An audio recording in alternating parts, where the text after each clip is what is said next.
One knew it could never happen in America. Until the day it did. Foreign terrorists strike ruthlessly at our homes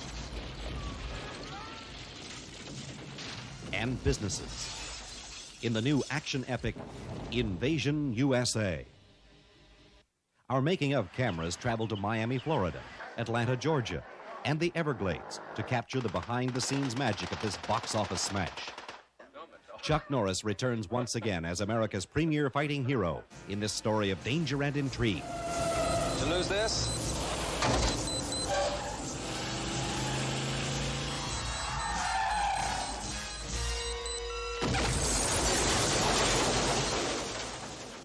Directed by Joe Zito, Invasion U.S.A. also stars Richard Lynch as the terrorist leader and newcomer Melissa Prophet.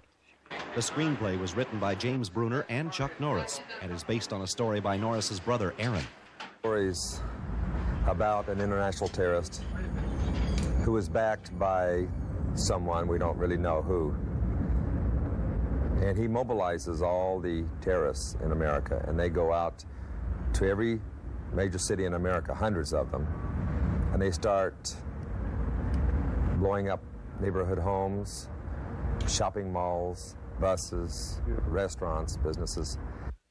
The director of the film, Joe Zito, is noted for directing such hits as Friday the 13th, The Final Chapter, and another Chuck Norris film, the highly successful Missing in Action.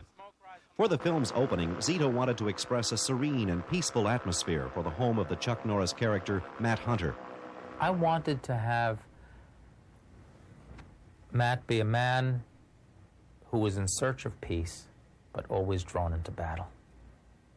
And the Everglades were peaceful, serene, a place that you'd go if you were trying to get away from confrontation. In a film already packed with dangerous stunts and effects, the crew shot for 2 weeks in the wild Florida Everglades, battling more than just mosquitoes. They also encountered extreme temperatures in this prehistoric land that was teeming with snakes and alligators. Took a lot of serum with us. Yeah. I think the heat was the biggest factor. Working in the heat with the bugs on long days like that can be real physically wearing. Richard Lynch plays the part of Rostov, the Russian leader who masterminds the invasion. Lynch is known throughout Hollywood as one of the screen's most ruthless villains. However, what most people don't know is that the evil roles are difficult for the mild-mannered actor to play. I have found playing the antagonist very difficult for me at times. It seems the industry does offer that part to me, and I then approach it as a professional and do the best job that I have in me. But there are other songs in my breast. His all-too-real character of Rostov leads the invaders through the swampland on airboats, which are photographed from above by helicopter. The choppers created a swift downdraft that made maneuvering the airboats even more difficult for the professional drivers. Water moccasins, alligators, and a deadly strain of gangrene were not the only concern of stunt coordinator Aaron Norris. Norris has rigged simulators consisting of quarter sticks of dynamite as a preparation against the many hazards encountered in the swamp. Every area that I'm going to have men getting blown off the airboats into the water, I'll be blowing that section of the water just to make sure there's no water moccasins or alligators in the area. And once they hit the water and get in, I'll have safety boats nearby ready to come get them. In the film, one of Matt Hunter's good friends, John Eagle, is brutally killed by the terrorists. In preparation for this scene, his airboat is laced with squibs. Squibs are miniature explosive devices electronically activated to simulate bullet hits. As each circuit on the nail board is triggered, the squibs will fire. After hours of preparation and rehearsal, the scene is ready for a take.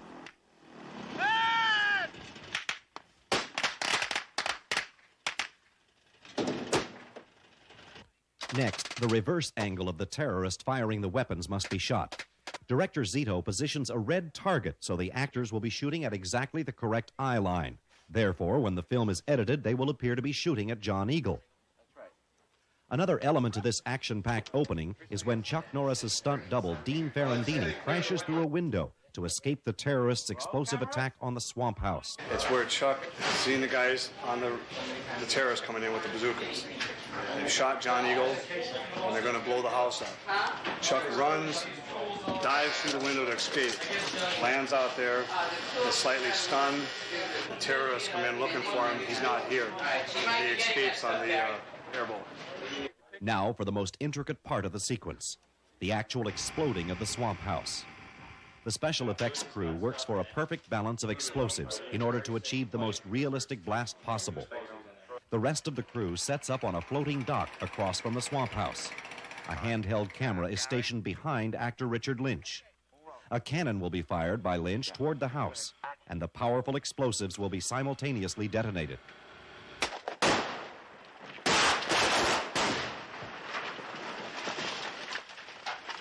Now let's take a look at the combined elements of the finished, exciting Everglades scene, which includes both the stunt by Dean Ferrandini and the spectacular explosion of the swamp house.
The ruthless terrorists spread mayhem across America in Invasion U.S.A. One of their most surprising attacks strikes a crowded shopping mall on Christmas Eve. An impressive number of stunt people and hometown Atlanta extras were used for the scene, which was shot over a 3-night period in a downtown Atlanta shopping center. We're trying to tell the story of major battles on the streets of American cities. And these are not the kinds of villains that go and blow up an office building someplace. They go into a shopping mall, Christmas time, packed full of shoppers. We had 1,800 extras there each day, used maybe 10,000 extras in the sequence. The suspense and intensity will steadily climb in this thrilling action sequence as each scene progresses in the shopping mall. In the parking lot of the mall, an airbag is set up for stuntman Al Jones to rehearse another life-risking stunt. He will be jettisoned from a hydraulic springboard into a gift shop card rack. The difficult stunt will become even more threatening as an explosion is set off at the same time. The camera will capture the action from behind a protective shield.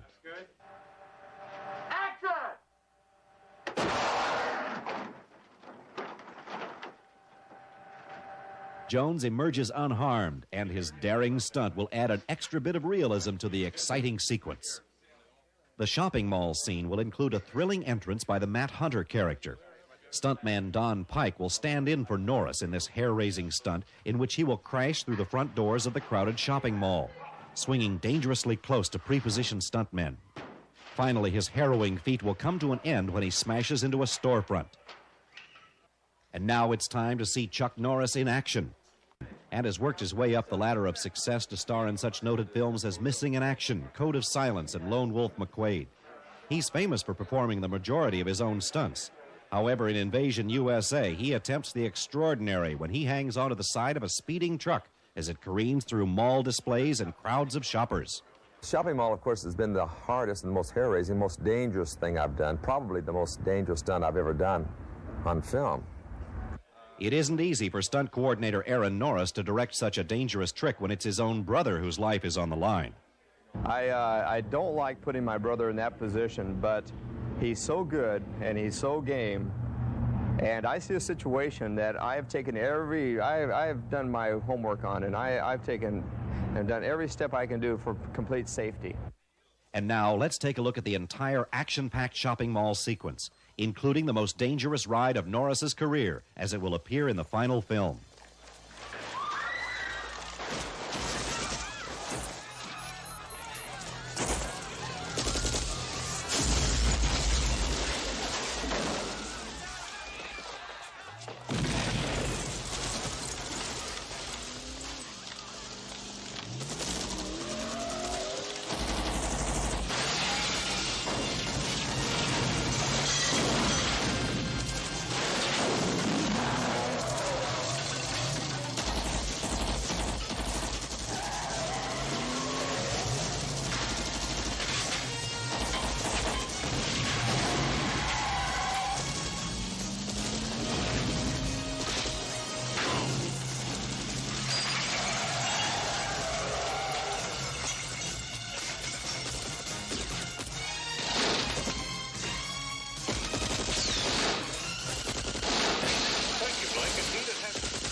For the ending of the chase, skilled stuntman Don Pike was called on again to perform one of the most spectacular stunts of his career.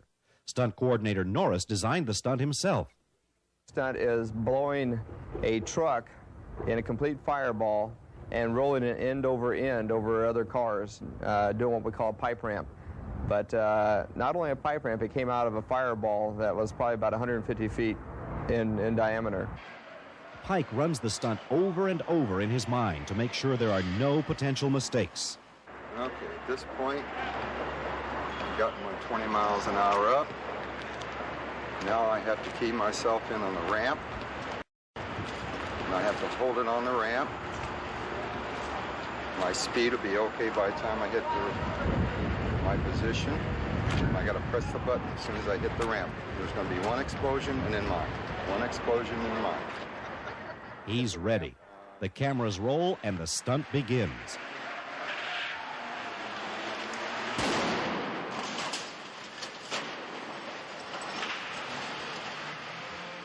High-speed cameras were used to shoot Pike's truck in slow motion as it was absorbed in a 150-foot fireball.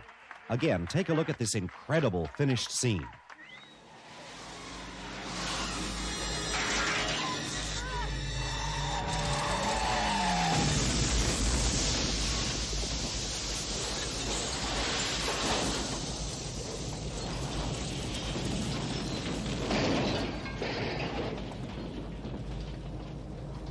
Again, the terrorists ruthlessly strike where we least expect it, in our homes on a peaceful Christmas Eve. Constantly striving for realism, director Zito chose to buy out several real brick houses in a suburban neighborhood. At least 15 of my key department heads were flown into that area. We walked from house to house. We talked about what we wanted to see. We talked about what would be possible, what it was safe to do, what couldn't be done. Of course, we had to involve local governments as well. We were in proximity to an airport. A lot of homework was done before we could do that. We talked about different types of explosives, how one material looks versus another. We did, in fact, really destroy the neighborhood. Zito wanted forceful, big explosions as each of the neighborhood homes were destroyed. Explosives team member Bill Purcell describes how the incredible blasts were achieved. We put candy glass in the mortars. We shot through the windows. We used primer cord to cut the roof open and push the fireballs up through it. We threw a lot of debris out through each window, and it was a major explosion. It was on the equivalence of probably close to a case of dynamite. Director Zito details exactly how the bazooka should be held and fired when working with Richard Lynch. Lynch feels this scene has a special impact. This is, Americana at its best, Christmas Eve, and that this threat is there really is a disturbing moment in the motion picture. And the filmmakers purposely put it in for that. The tension builds as fire trucks stand by and the crew gets into position for the high-power explosion of the first house.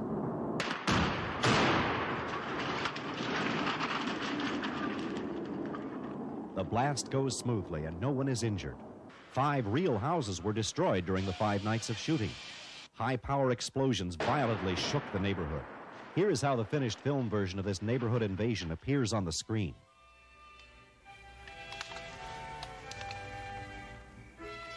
La ciudad. La ciudad.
"40 years have passed since the Battle of Atlanta was filmed for the classic Gone with the Wind. Now Hollywood comes to Atlanta's contemporary streets to stage the largest battle scene ever shot in a major U.S. city. The idea from the start was to stage this major battle where we have hundreds of terrorists, thousands of National Guardsmen, Chuck Norris, the key villains, all in one major battle in a downtown American city. Over 1,200 National Guardsmen were used in this sequence. The large amount of actual military equipment and machinery used staggers the mind. We have 6 tanks, 6 armor personnel carriers, 10 2.5-ton trucks, and 16 1/4-ton trucks, which most people call Jeeps. During the 6 nights that were spent shooting in the downtown area, local Atlanta people were called on to act in the film as terrorists. Weapons were carefully checked out to extras in exchange for their driver's licenses to ensure the return of these dangerous firearms. One of the most climactic scenes combines the terrorists and the National Guardsmen who battle it out as 3 explosions erupt around them. To prepare for the scene, powerful black powder bombs are laced into this tower of sandbags.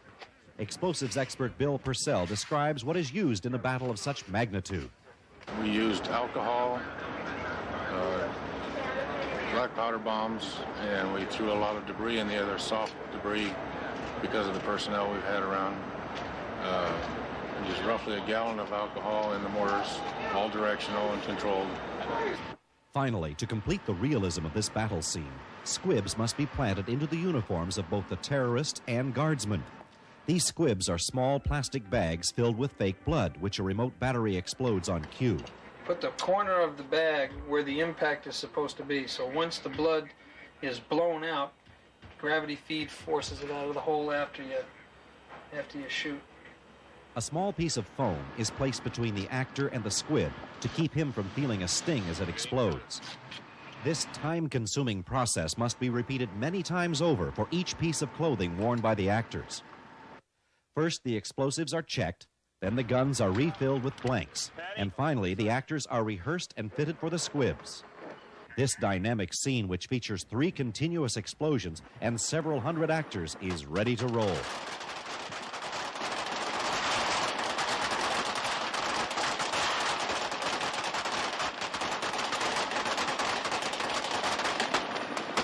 The results are spectacular. Unfortunately, not everyone is as happy about the successful scene. Every time we build an ice set, these guys come along and blow it up. I'm sick of it. I'm doing commercials from now on. That's our job! One of Invasion U.S.A.'s dramatic strengths is the possibility that this terrifying and realistic invasion could actually happen. This could happen. And that's why I really wanted to do the movie, because we've been very fortunate that we haven't had this happen to us yet. If it does happen here in America, we can rest assured fighting hero Chuck Norris will be there.